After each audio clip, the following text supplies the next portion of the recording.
क्या रावलपिंडी पुलिस एक human trafficking और ऑर्गन ट्रांसप्लांट ऑपरेशन में मुलविस है? लेट अली शो यू के इस एपिसोड में आप सबको खुशामदीद। Do like, subscribe and share this content. एक बहुत ही खौफनाक वाकया सामने आया है रावलपिंडी में, जहां पे पुलिस एहलकारों ने एक घर में छापा मारा और वहां पे एक 13 साल लड़के को, सुलेमान या सलमान करके उसका नाम है, थोड़ी कंफ्यूजन है। उस लड़के के अपने टिकटॉक के ऊपर उसका नाम सुलेमान नजर आ रहा है, मगर उसकी फैमिली सलमान उसे कह रही थी। तो सुलेमान या सलमान को उठाया गया, घर से लूटमार की गई, और फिर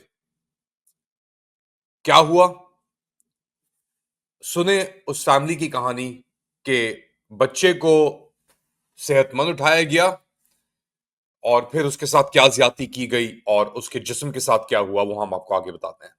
और पुलिस वाले जो है ना वो भट्टी साहब है, भट्टी वो कहते हैं हमने रेड भी नहीं किया हुआ है। वो रात बोलते को ना गवाह है उसके हमारे पास। ना उसके पास कोई गवाह है, ना उसके पास कोई बात नहीं है। उन्होंने हमारे ऊपर रेड किए और हमारा बच्चा उठाए, हमने जिंदे दिए और इन्होंने मार दिया। और हमने इसके खिलाफ अदालत पेश किया, ना कोई ताने ना इसको अदालत 7 दिन हो गया, ना इसको अदालत लेके गए। इधर इसने अपने जगह पे बिठाया, मार मार के उसको खत्म कर दिया, जो वो अस्पताल में पड़ा हुआ है। तो ये थी फैमिली। और जैसा आप कह सकते हैं, पश्तो स्पीकर्स पिंडी के अंदर मुकीम इनके बेटे को उठाया गया।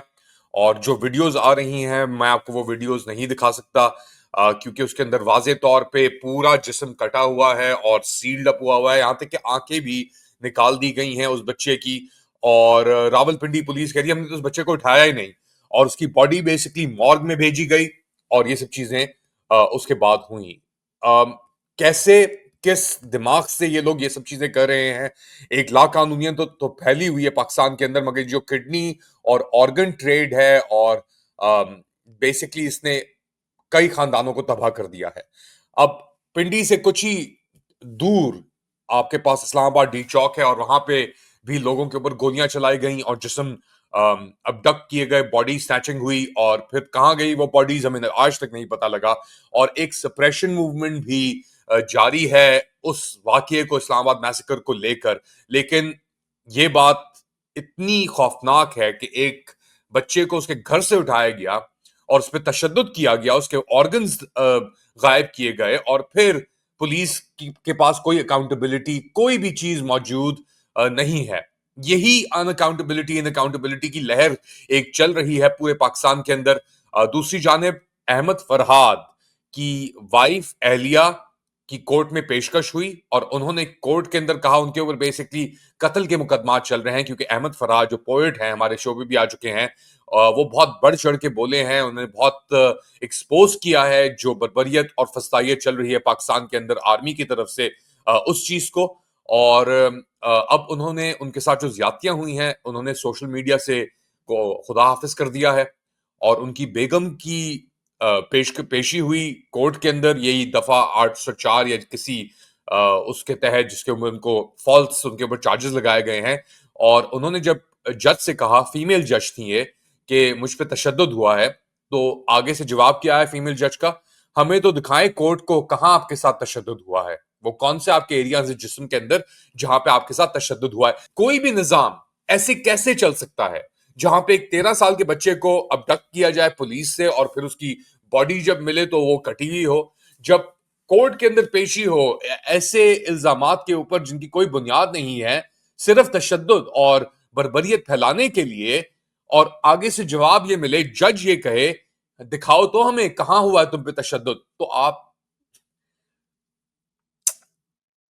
और फिर आपके जो डिक्टेटर हैं, अब यूनिवर्सिटीज के अंदर, मेरे से गुजरने वाला है भावलपुर, वो एक बच्चों से मिलने के लिए गए किसी कॉलेज के अंदर, और वहां पे जाके कहते हैं कि जी बच्चे हमारा मुस्तकबिल हैं, इनको तनकीद नहीं करनी चाहिए, इनको प्रोग्रेस की तरफ काम करना चाहिए। हाँ, जिस तरह आप तवज्जो दे रहे हैं ना अपने काम के ऊपर, डिफेंस कर रहे हैं जो आप अपनी सरहदों का, पारा चिनार के अंदर आप जो अपना काम कर रहे हैं, जो दहशतगर्दी के वाकयात हैं जिसके दिन ब दिन आपके अपने लोग मारे जा रहे हैं, पाकिस्तानी मारे जा रहे हैं, बड़ी तवज्जो है। हॉर्स एंड कैटल शो पे आप ना काम कर रहे हैं ना जाके, वो एक बहुत बड़ा इशू है इरसा का पानी चुराना, क्योंकि सिंध के अंदर ये चीज अब फैल गई है कि ये हमारे पंजाब जो है हमारी रिसोर्सेज स्टील कर रहा है। और ऑब्वियसली चोरी डाके जब आप करेंगे, जब आपको कानून का कोई वो नहीं होगा कि मैं और मरियम बस। जो सिक्योरिटी एहलकार मारे जा रहे हैं पाकिस्तान के अंदर आए दिन, दिन ब दिन, उनकी मौत किस पे है? उन माओं ने तो पाकिस्तान के ऊपर अपने बच्चे शहीद करने के लिए पैदा नहीं किए थे, तुम्हारे इडिक्ट्स के ऊपर, तुम्हारी गलतियों की वजह से। और क्या ये अब गलतियां आगे फट रही हैं? मैं बताता हूं आपको। ये खबर आई है और यही आखिरी खबर होगी। गंदम की पैदावार 11% कम होकर 28 मिलियन मैट्रिक टन से नीचे आने का खदशा। पाकिस्तान को $1 अरब की गंदम बाहर से मंगवाना पड़ेगी। वजारत खजाना ने खतरे की घंटी बजा दी। ये खबर आई है, गंदम की पैदावार में 11% कमी। ये एक तरफ चला रहे हैं green Pakistan initiative, green Punjab initiative, Cholistan के अंदर लैंड ग्रैबिंग करके इरसा को के पानी को डाइवर्ट करके एक ऑलरेडी वाटर स्कैर्स कंट्री के अंदर, मुल्क के अंदर जहां पे पानी की वैसे ही कमी है, ये लोग एक डेट्स ऑर्चर्ड लगा रहे हैं। और दूसरी जानिब आपकी गंदम की पैदावार में 11% कमी। आपको इंपोर्ट करनी पड़ेगी वीट। तो ये आपका हाल है। और एक और बात जाने से पहले, मैं अलार्म बेल्स बहुत अरसे से लगा रहा हूं और बजा रहा हूं, आपके लिए भी और ये जो निजाम है इसके लिए भी।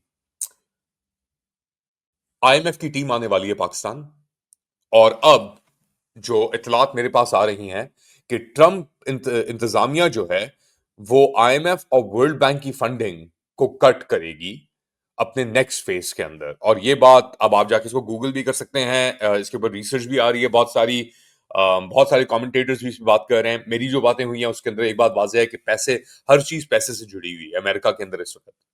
और पैसा कहां जा रहा है, किधर जा रहा है, क्या हो रहा है उसका, वो सब बातें बेसिकली की जा रही हैं फिलहाल। और आईएमएफ का जो ये प्रोग्राम है ये भी एजेंडा के ऊपर है। तो अगर आईएमएफ की फंडिंग कट जाती है पाकिस्तान से, तो कितनी देर सर्वाइव करोगे फॉर्म 47 टोला?